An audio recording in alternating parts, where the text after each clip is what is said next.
Village స్టైల్‌లో సింపుల్‌గా అయిపోయే ఒక ఎక్సలెంట్ సైడ్ డిష్ ఈరోజు ఎలా తయారు చేసుకోవాలో చూద్దాం.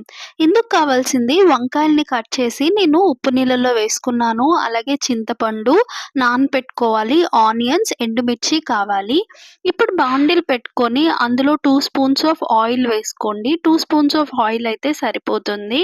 ఆయిల్ హీట్ అయిన తర్వాత ఇందులో మనం కట్ చేసుకున్న ఎండుమిర్చిని వేసి బాగా రోస్ట్ చేసుకోవాలి. రోస్ట్ చేసుకున్న తర్వాత ఒక బౌల్‌లోకి తీసుకోండి.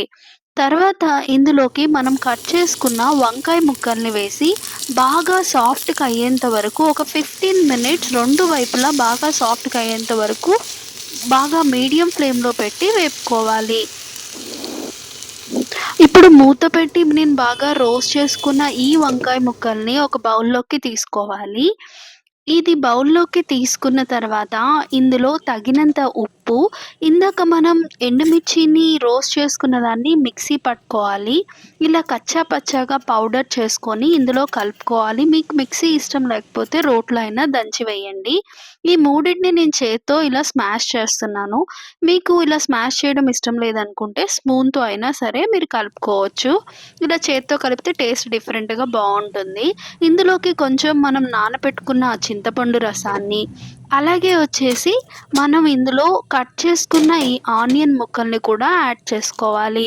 చాలా టేస్టీగా ఉంటుంది. ఈ ఆనియన్ అక్కడక్కడ తగులుతా వంకాయ ఆనియన్ పచ్చడి రెడీ అయిపోయిందండి. ఇప్పుడు ఇందుకోసం మనం పోపు వేసుకోవాలి. కొంచెం ఆయిల్ వేసుకొని, పోపు దినుసులన్నీ వేసుకొని, అలాగే కరివేపాకు వేసి బాగా వేగిన తర్వాత ఈ పోపుని తీసి మన పచ్చడిలో వేసుకుంటే వంకాయ ఆనియన్ పచ్చడి రెడీ అయిపోయిందండి. దోస, అలాగే ఇడ్లీ, చపాతీ, వేడి వేడి అన్నంలో కూడా ఈ పచ్చడి కలుపుకొని తింటుంటే సూపర్‌గా చాలా బాగుంటుంది. నా వీడియో నచ్చినట్లయితే లైక్ చేయండి. నా ఛానెల్‌ని ఇంకా సబ్స్క్రైబ్ చేసుకోకపోతే సబ్స్క్రైబ్ చేసుకోండి.